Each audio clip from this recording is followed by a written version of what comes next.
What is up, Dodger fans? The franchise.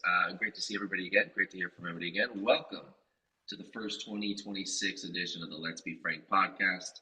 I am Frank Lopez, alongside my wonderful co-host Frank Martinez. Frank, welcome back. How you doing? Happy to be back, and I'm doing well. Hard not to be doing well. These are the best kinds of off seasons. Um, Third one in recent memory. But we're defending back-to-back champions, Frank.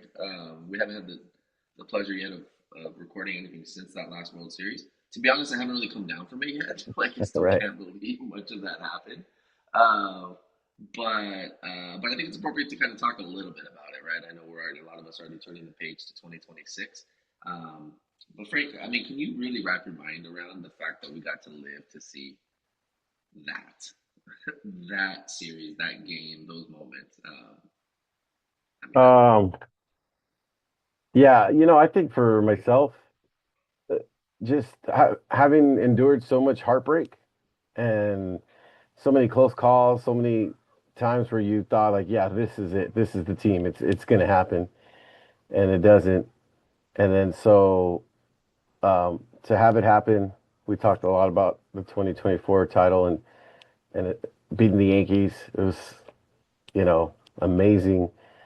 Um, and then getting the monkey off your back with the 2020 question marks of that championship, and then to do it back to back, and not just back to back. Like if they would have went out and swept a team or something like that, or won a blowout game, clinching game, that would have still been great.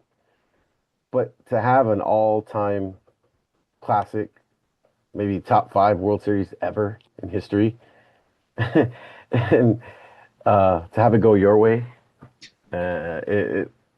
it's very surreal as a fan, to be honest with you, because I've lived through like Laker championships, and that was amazing, and I was a younger man back then with the first three-peat with Shaq and Kobe, and then later. But nothing is like the Dodgers for me, and so yeah, no, I don't know that I've come down from it, and so I'm gonna be, I know we're gonna touch on this, but as the season goes along, ups and downs, I always try to be even kill as it is. I think even more, I'm gonna have even longer leash on my emotions because it's like, yeah, well, let's just wait. Let's just wait and see. Yeah, absolutely. Like looking ahead to a 162 game season after having just like 1 second, 2 second, split second moments that could have changed the outcome of an entire season. It really changes your perspective on how you look at things. Um, but yeah, I'm kind of right there with you where uh, having lived to say having lived through say like a 2017, right? Which leading up to Game Seven was pretty comparable of a series, and then you just add the theatrics of Game Seven of 2025 um, to that. I think it surpasses it in epic. But look, I think yeah, 2024. I mean, the way I described it, 2020 was relief. 2024 was epic. I would say it was epic. Dodgers, Yankees, just the build up to it, and the Dodgers winning. I mean, for me, makes it a little bit more epic. 2026, 2025, it was just agonizing. Like it was just there was so multiple times throughout the course of two different games where it's like we had to. I feel like I had to stop and tell myself like, hey, this could be it. This could be the moment we lose. Like this is it, Right. right? The ball off the bat in Game Six, going to Kike Hernandez, the the off 1 foot throw to second base, going across his body.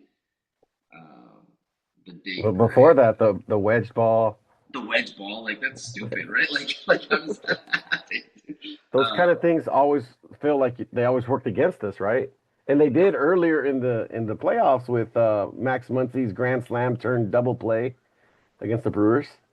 So yeah, when that happened, I remember thinking like, oh no, is this gonna be like, you know, this where it ends, or the turning point in the negative direction? yeah. But the Dodgers just weathered it. You know, we're on the other side of that now, and I remember you saying something about the last time we recorded about like just having a little bit more confidence in the teams and like, hey, like no, like there's enough of a track record with this group now where like you can have a little bit. actual faith, which is a crazy thing to think of.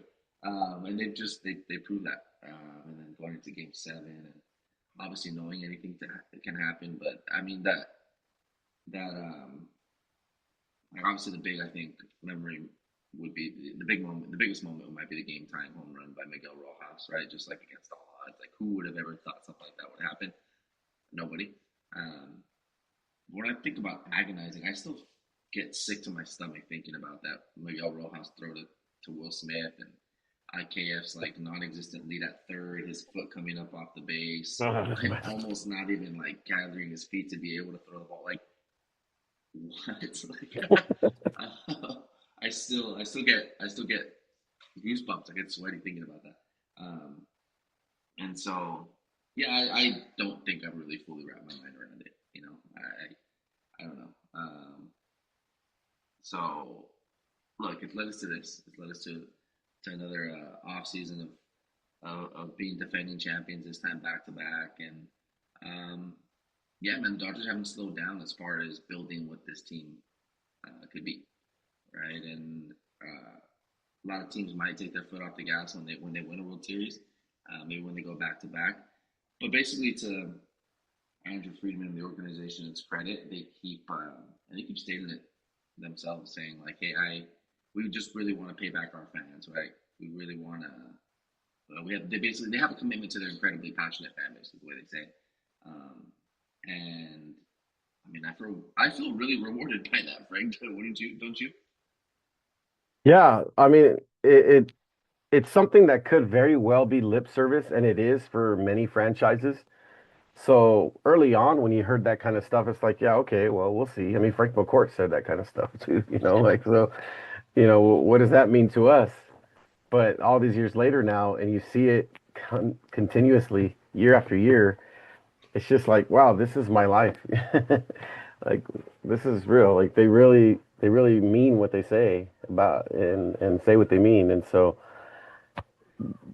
back to the earlier point about confidence, you just feel like, man, they're always going to do what they feel and believe is the best thing ultimately to be in contention and give yourself every shot to win a World Series. Yeah, and look, they've been doing that, right? I mean, for the last whatever 12, 13 years, like you feel like they keep getting these big names, they keep spending the money. They've really not taking it to another level. I think in the last like 2, 3 seasons, where um, everything from Shohei Ohtani this way just seems like I don't know. You almost come to expect that the Dodgers are going to sign the biggest free agent, right? Like whereas this offseason, the best available offensive player, in my opinion, and the best available pitcher both went to the Dodgers, right? And that's Kyle Tucker um, and Edwin Diaz. And um, look, the Dodgers found where the holes were and went and got the best player. Like, why not, right? Like, and obviously sparks debates throughout baseball and what are other organizations able to do that they aren't doing. Um, what are the Dodgers able to do that other organizations aren't able to do?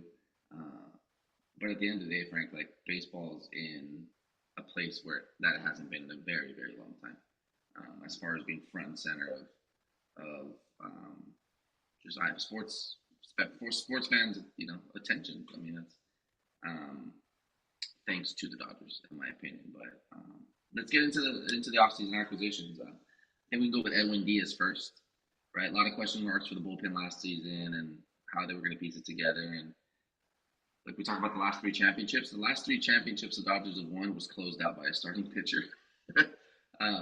And it seems like they always find a way to kind of get that done. So that's unorthodox, right? And so they kind of want to plan for the craziness, and they got the best guy available. What did you think when the Dodgers made that move? Uh, I was just shocked because I didn't think that the Mets would let their guy go. So the fact that he was like, yeah, I did not expect him to leave the Mets because they're contenders. That's their guy, you know. And so when I heard that Edwin Diaz was coming to LA, I was like, wait a minute, something had to go really bad.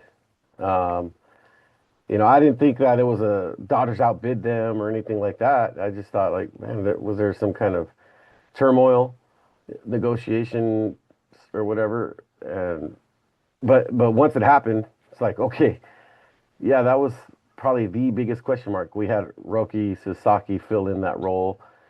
We knew that that wasn't going to be the plan for him going forward, at least not going into this season. So they get the best guy available, not a guy. I mean, last year they got Tanner Scott, who may have been the best lefty guy available out of the pen, but it's just like, wow, this is amazing. Like, keep going. So then, once that was solidified, it's like, oh, then you start thinking about how that bullpen can look, and it's just like, whoa, now this going from 2024 into that postseason, the starting pitching was absolutely the weakness, and the bullpen carried. And then going into 2025, it was inverted. It was the complete opposite. And then now it's like, wait a minute, we can potentially go into a postseason where the bullpen and the starting pitching is elite on top of a great offense. You're just like, man, please let this go right.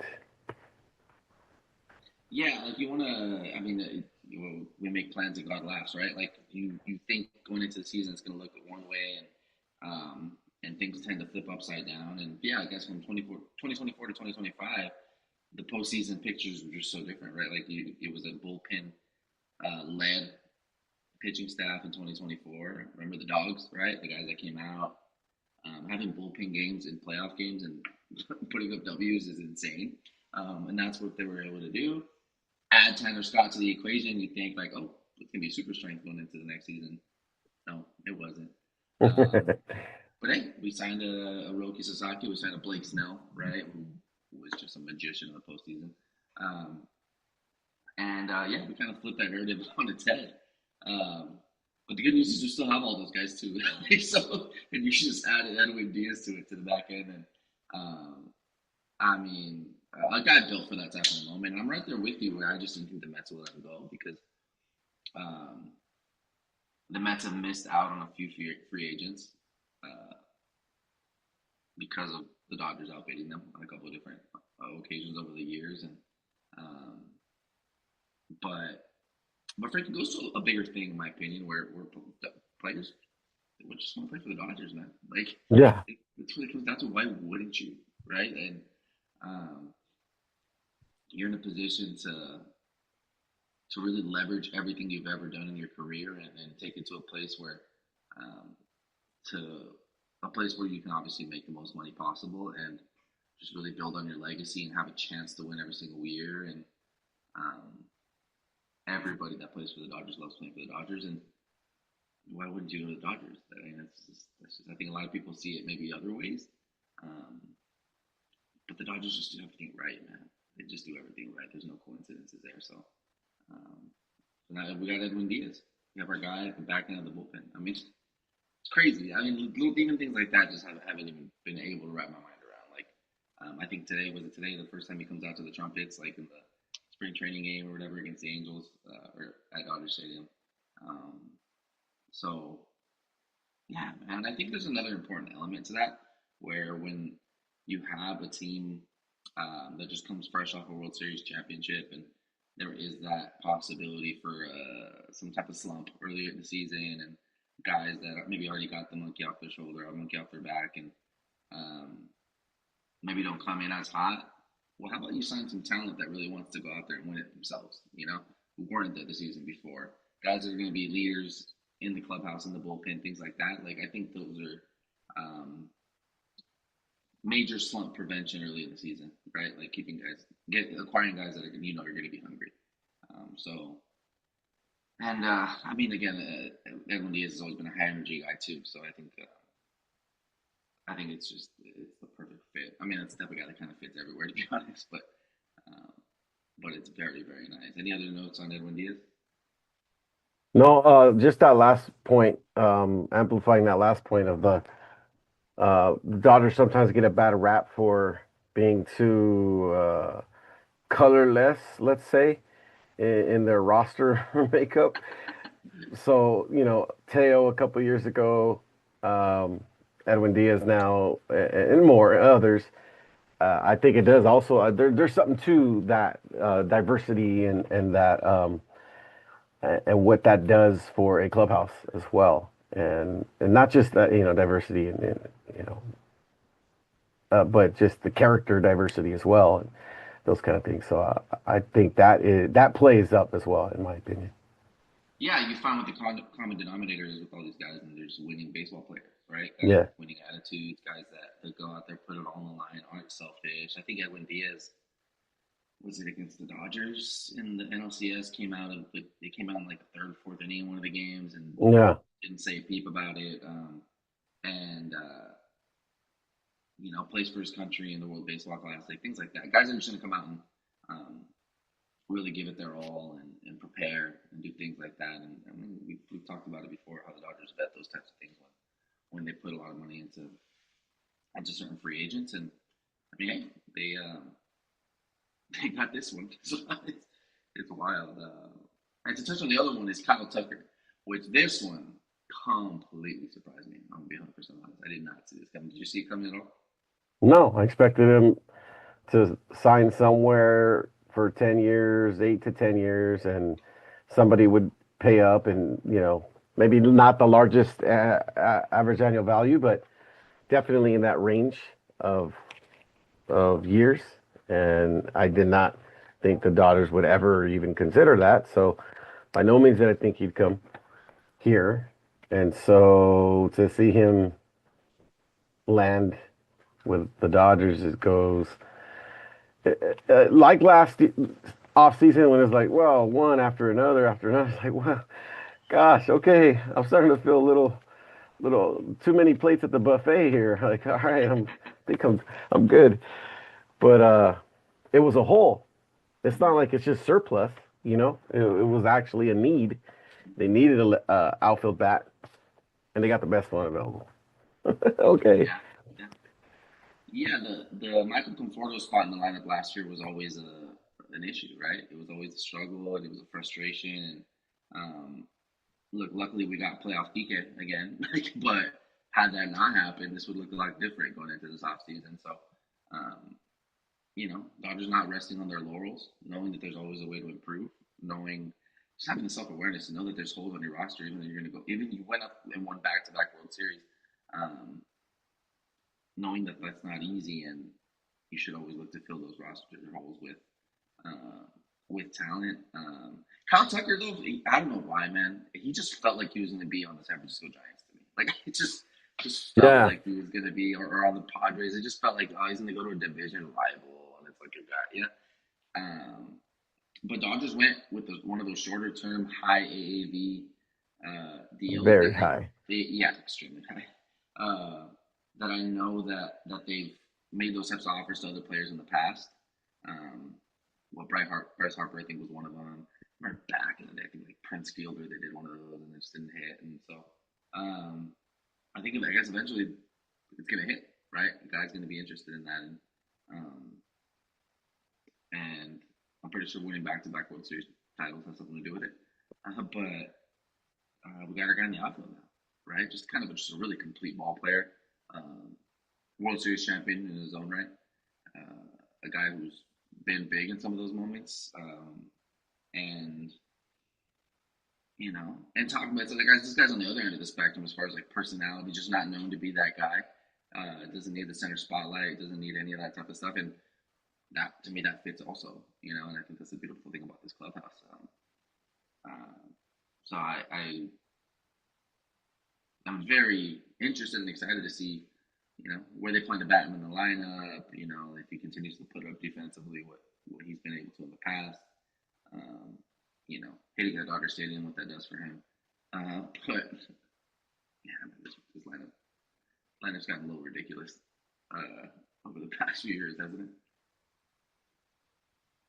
Yeah, and I just and it's not just the lineup and the roster itself, but it's knowing that there's intelligence with how it's handled. Slow playing guys that are traditionally maybe run out of gas later in the season, things like that, and realizing when the timing, the importance of timing, and having guys at the right time, um, and then having a surplus too. There's guys to fill in. I mean, Tommy Edman, he can take his time coming back. Kike can take his time coming back.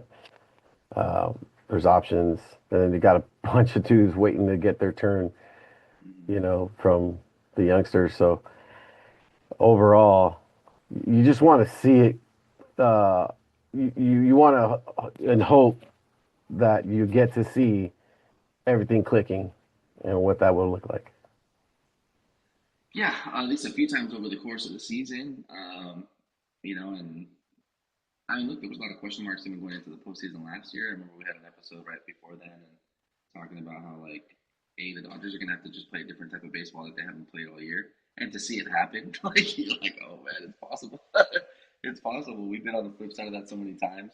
Um, but just um, for for the sake of us not knowing what it's like, this is uncharted territory for us, right? Like going into a season where you're trying to run it back for the third time in a row, and uh, I don't know. Like, I guess we can go into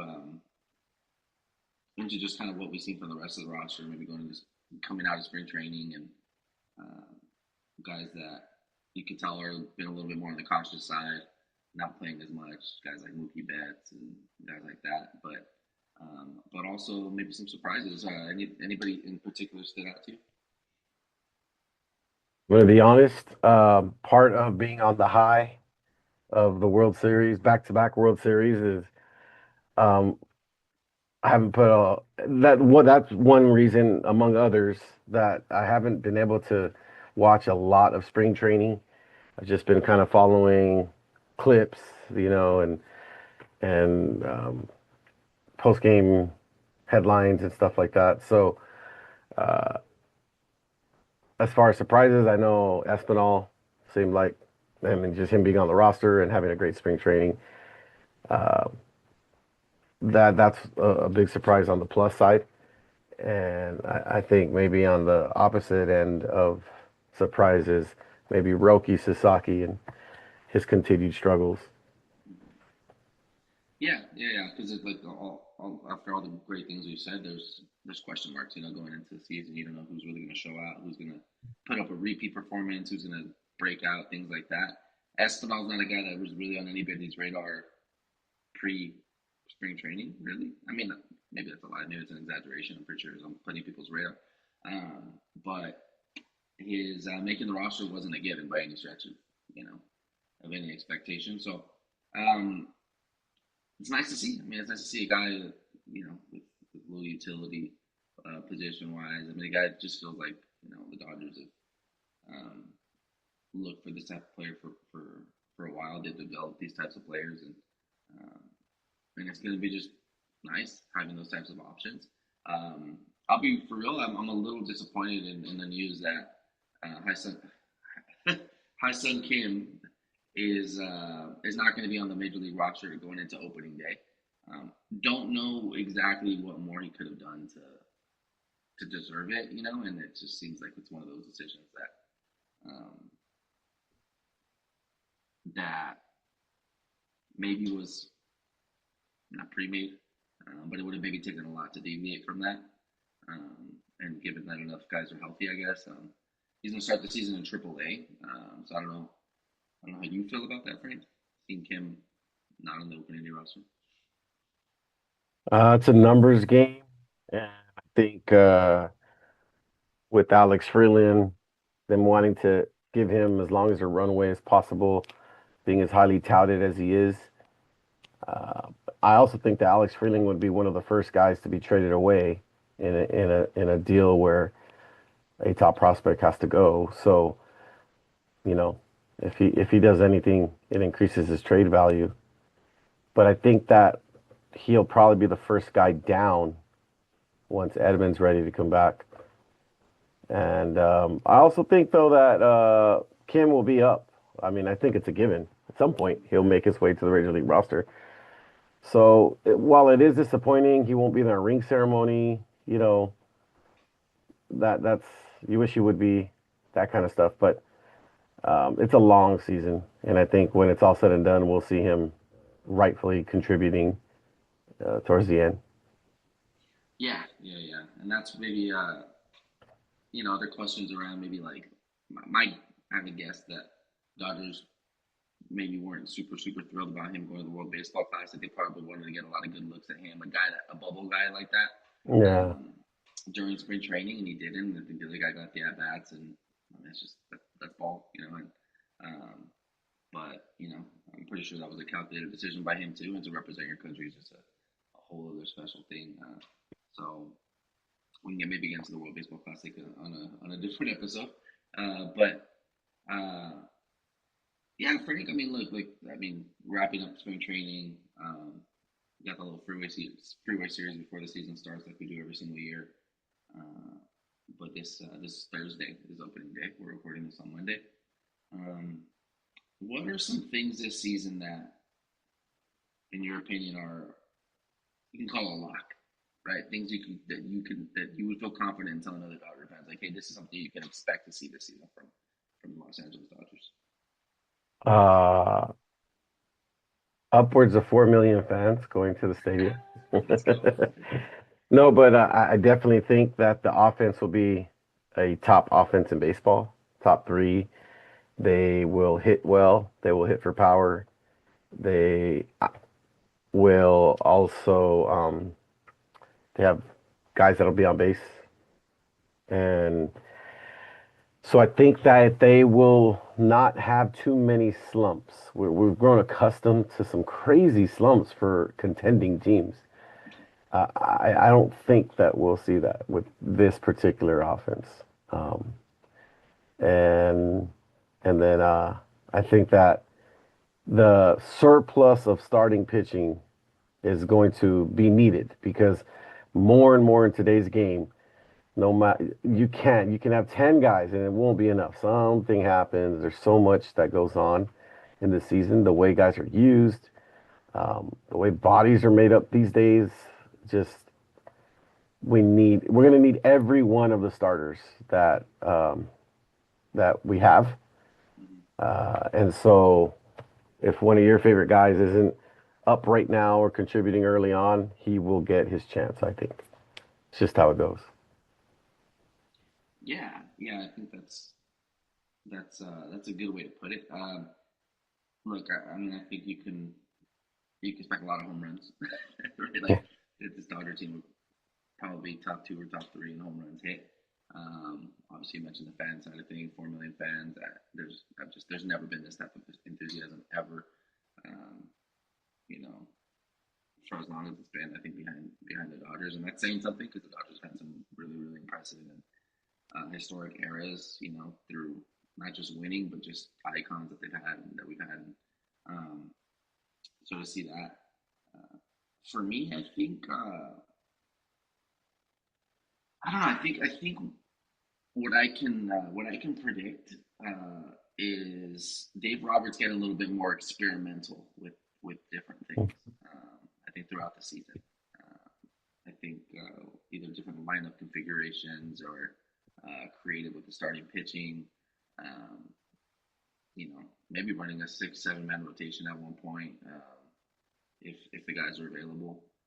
I think that's something that I'm interested in. It's going to keep me a little bit more locked into the regular season as well. The dog days, kind of seeing um, what that's going to look like. Because I mean, if there's one thing like you just don't know. You don't know who's going to be on the field for the last out of Game 7 of the World Series, right? We're just talking about Kim. Kim was playing second base, right? In that in that last play, and so um, you just want different types of continuity, I guess, and you don't want things to be super foreign when you get to that time of the year. So I think that's safe to say. Um, but in addition to that, Frank, are there any things that maybe could be cause for concern, right? That you're a little bit less confident about going into the season? Um, as a whole, um, initially before the big acquisitions, I was thinking maybe the letdown, the hangover effect. But adding two guys who are hungry, who want to win, I think really counteracts that. And I think it'll, and then you have younger guys coming up too that will play roles. So I'm not as concerned about that anymore. But um, I'll say more individual. There's some guys that I think are kind of on the downside and probably won't be contributing towards the end of the season like they have in years past. So I think of guys like Blake Trinan. Um, I feel like he's kind of on a downside.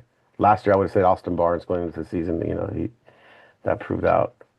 Um, so he's one. I think I don't foresee him doing much. He seems like he gave. I keep saying that Blake Trinan, Walker Bueller, and Daniel Hudson all gave the last of what they had left. It seems like of being elite contributors in that 2024 Game 5 clinching win. Hudson didn't even get in the game and he blew out his elbow.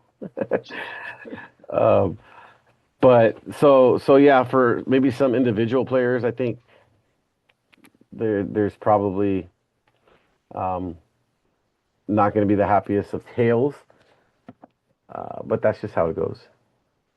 Yeah, yeah. Look, and it's hard to predict who's going to be the guy that doesn't, that doesn't make it happen. Is it going to be a Sasaki, right? Is it going to be a Teoscar Hernandez just not having the type of season that we want him to have, or what have you?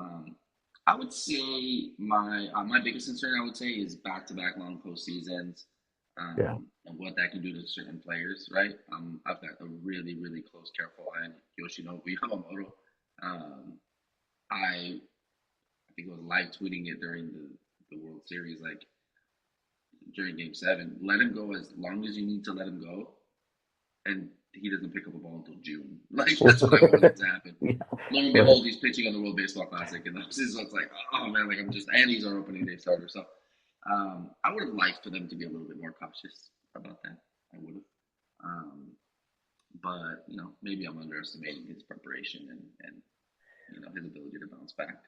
Um, I think we all did at some point, right, in the World Series, right? Yes. So I guess he's in a position to prove us wrong again. But I would have just liked to be a little bit more cautious with that. Shohei Ohtani pitching a full season. Um, I don't know what that's going to look like. Right? That hasn't always been. That hasn't always worked out. A couple different times. So this is where obviously he's on the right team, and there's a lot of different options, and they don't have to go to him too frequently. Um, but um, I feel like Shohei and his talent and everything, I feel like he does chase certain individual things. Uh, right? He's 50-50. Like, please don't ever get 50 stolen bases ever again. Shohei, don't ever do that again. You don't need to do that. You already accomplished that. But he very much went for it. And there's already things being said. I think Dave Roberts himself said it. Like, he wouldn't be surprised if he won the Cy Young. And I'm like, no, man. Like, I don't need that many appearances. Like I don't need you to throw that many innings, dude. I just need you to be able to Yeah. contain it. Right. So little things. I just don't want us to get a little greedy and then find ourselves into running into some misfortune when it comes to that type of stuff. So, um, you know, postseasons are long. Will Smith, like the guy caught, I believe he broke a World Series record for innings caught, and then he's in the World Baseball Classic as well. And um, so we'll see what that looks like, right? Luckily, the Dodgers have some depth, right? Got a little bit of depth there, so um, might be Dalton rushing, maybe getting a few more innings behind home plate than you did previously, and maybe giving some Shohei Ohtani a day off here and there. I know he's a designated hitter and he's on the field, but um, so we'll see. We'll see what that looks like. But that is, I'd be like if I didn't say that wasn't a bit of a concern of mine. Just kind of see the I don't want guys gassing out at the wrong time, basically. So we'll see. We'll see how they manage that because that's not necessarily. They do a really good job of getting guys not to rush back from injuries, right? Like guys, you know, taking the time they need because the team is still winning. What does that look like with fatigue, though? Which is regular, like guys Yeah. like slightly underperforming. You know, and maybe Shohei is still going to have a 37, 38 home run season, but you know, is that going to regress to like a 250 average or like things that it's still great, right? But is it his best?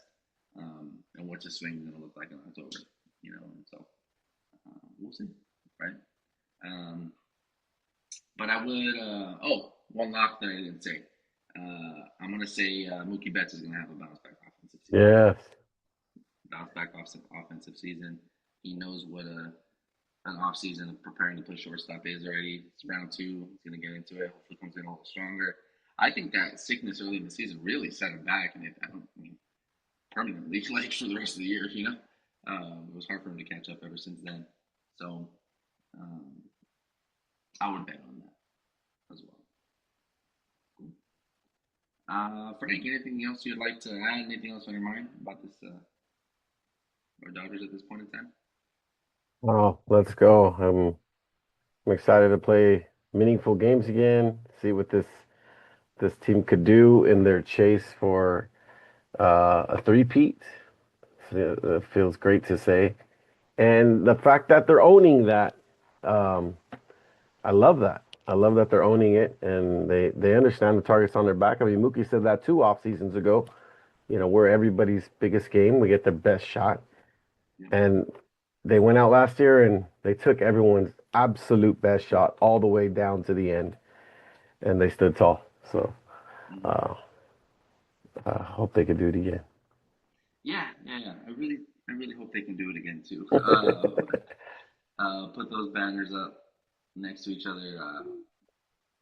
Back to back champions. Something that we only saw from one other baseball team, and just think that hey, it could be our turn.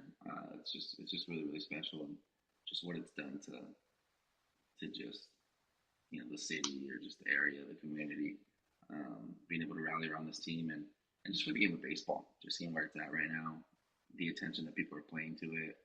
I think the World Baseball Classic rated higher than like the NBA Finals, um, which is who would have predicted something like that 5 6 years ago. All right. Um, the stars are out and it's fun.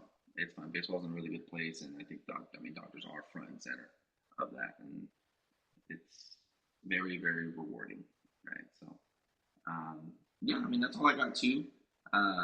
Appreciate everybody tuning in, listening, and just grateful to be able to do this for another season and talking about the Dodgers being as good as they are. So we'll do this as often as we possibly can, and yeah, find us wherever you're watching this, but also YouTube, Twitter, Instagram, X, whatever you want to call it.